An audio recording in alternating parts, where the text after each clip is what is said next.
Bonjour, nous sommes ici à l'association Ouvrir la Voie à Mulhouse.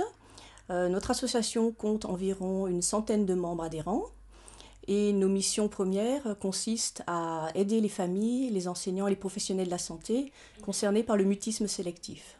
Le mutisme sélectif caractérise certains enfants qui sont dans l'incapacité de parler dans certaines situations d'ordre social, notamment à l'école, alors qu'ils n'ont aucun problème d'acquisition de langage ou pour parler avec leur famille proche.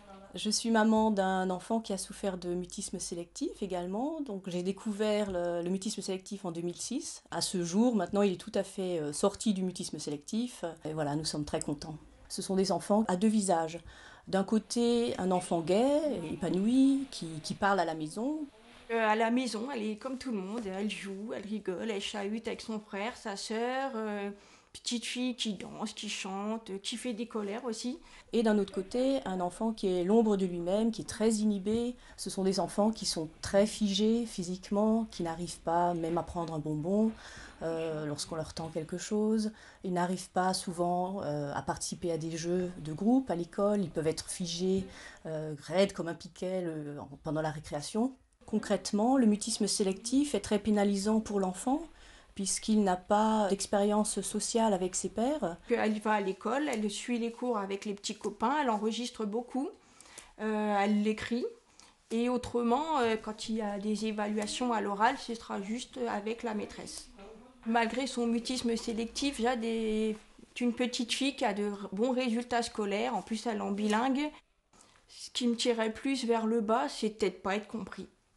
Donc le but de notre association est d'informer les enseignants, les familles et aussi les thérapeutes de ce trouble et des solutions que l'on peut apporter dans la vie de l'enfant, que ce soit à la maison ou aussi à l'école. Donc, les conseils consistent à leur expliquer ce qu'est le mutisme sélectif, comment ils peuvent adapter leurs attitudes et leurs comportements à leur enfant. Nous avons pu mettre en place un programme progressif d'introduction de la parole en milieu scolaire. Pour les amener à utiliser le langage verbal, on a des solutions et des techniques qui ont été prouvées et qui ont montré leur efficacité.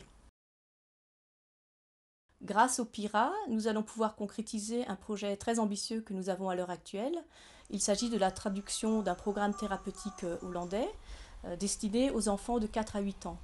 Le programme consiste en un jeu pour ordinateur et aussi tous les supports écrits pour les parents, les enseignants et les thérapeutes qui suivent l'enfant.